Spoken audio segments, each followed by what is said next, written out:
चलिए अगली खबर की ओर बढ़ते हैं। एनारॉक ने प्रॉपर्टी मार्केट पर एक सर्वे जारी किया है। इस सर्वे में उसने 2021 की दूसरी छमाही में प्रॉपर्टी मार्केट का हाल जाना है। सर्वे के डिटेल्स के लिए चलते हैं मेरे सहयोगी दीपक यादव के पास। दीपक, एनारॉक का जो ये सेंटिमेंट सर्वे है, ये आखिर कहता क्या है? प्रशांत, ये सेंटिमेंट सर्वे जैसा कि आपने बताया कि पिछले साल की दूसरी छमाही का सेंटिमेंट सर्वे है। 14 शहरों में ये सर्वे किया गया है। 5210 लोगों ने सर्वे में हिस्सा लिया था। 22 से 74 साल की उम्र के लोगों ने इसमें हिस्सा लिया। 50-50% पुरुष और महिलाएं दोनों थे और 10 लाख रुपए सालाना इनकम से 35 लाख रुपए से ज्यादा की सालाना इनकम के लोगों को इसमें शामिल किया गया। तो जाहिर सी बात है कि एक ब्रॉड व्यू लेने की कोशिश की गई है कि रियल एस्टेट मार्केट में किस तरह का सेंटिमेंट है।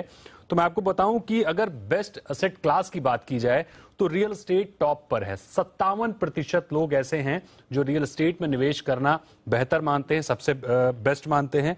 34% लोग स्टॉक मार्केट में निवेश करने को बेहतर मानते हैं।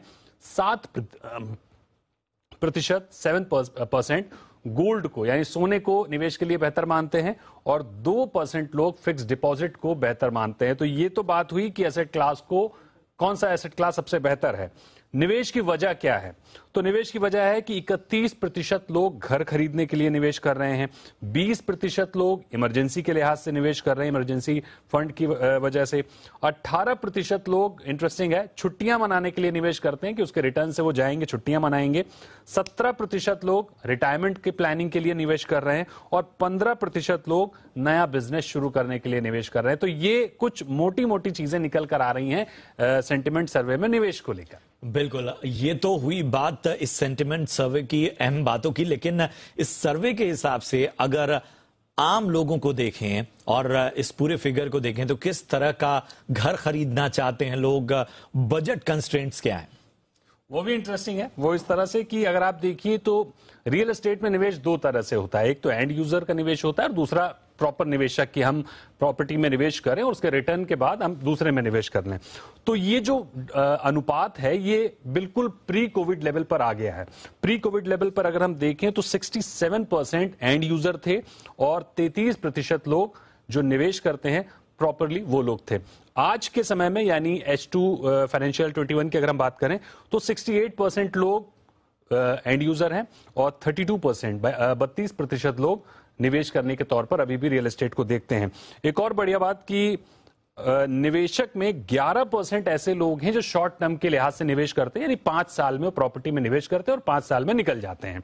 लेकिन लॉन्ग टर्म के लिहाज से अगर हम देखें तो 89% लोग प्रॉपर्टी में लंबे समय तक बने रहना चाहते हैं। और भी कई और चीजें निकल कर आई हैं, जैसे कि रेडी टू मूव प्रॉपर्टी खरीदने के लिए 32% लोग ऐसे हैं जो अभी भी, जिनका विश्वास थोड़ा कम है, वो रेडी टू मूव प्रॉपर्टी में जाना चाहते हैं, अंडर कंस्ट्रक्शन प्रॉपर्टी में नहीं जाना चाहते हैं। 24% लोग ऐसे हैं जो न्यू लॉन्च प्रॉपर्टी में निवेश कर रहे हैं। 23% लोग 1 साल के भीतर तैयार हो जाए ऐसी प्रॉपर्टी में निवेश कर रहे हैं और 21% लोग ऐसे हैं जो 6 महीने में प्रॉपर्टी तैयार हो जाए, यानी बहुत लंबे समय तक रुकना नहीं चाहते हैं, जल्द से जल्द प्रॉपर्टी से निकलना चाहते हैं। बड़े घरों को लोग अब प्राथमिकता दे रहे हैं। 43% लोग घरों के बाहर, क्योंकि वर्क फ्रॉम होम की वजह से आप कहीं भी रहिए, आप ऑनलाइन काम कर सकते हैं, तो वो प्राइम लोकेशन से निकलकर बाहरी इलाकों में जा रहे हैं, शहर के बाहर में निवेश करना पसंद कर रहे हैं। 22% लोग ऐसे हैं जो सिटी लिमिट के भीतर रहना चाहते हैं। 25% लोग उपनगर में विकल्प देख रहे हैं और महज 10% ऐसे लोग हैं जो शहर की प्राइम लोकेशन में रहना चाहते हैं। उपनगरों में अगर घरों की हम बजट की बात करें तो वो भी बड़ा इंटरेस्टिंग है। 45 से 90 लाख रुपए के बजट में निवेश करने, घर खरीदने वाले 37% लोग हैं। यानी सबसे बड़ा जो आंकड़ा है, सबसे ज्यादा जो रुझान है वो मिड सेगमेंट का है।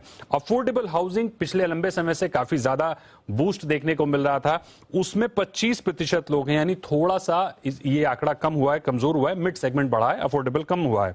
90 लाख से 1.5 करोड़ तक के जो घर हैं उसको 26% लोग खरीदना चाहते हैं। 8% लोग हैं जो 1.5 करोड़ से 2.5 करोड़ के घर खरीदना चाहते हैं और महज 4% ऐसे लोग हैं जो 2.5 करोड़ से ऊपर के घर खरीदना चाहते हैं, जिनका हमेशा से, चाहे कोविड के पहले की बात करिए या कोविड के टाइम की या कोविड के बाद, इनके डेटा में बहुत ज्यादा फर्क देखने को नहीं मिला है। और एक और बड़ी इंटरेस्टिंग बात है कि सवाल अक्सर पूछा जाता है कि अगर भाव बढ़े तो क्या होगा, कंज्यूमर कैसे रिएक्ट करेगा।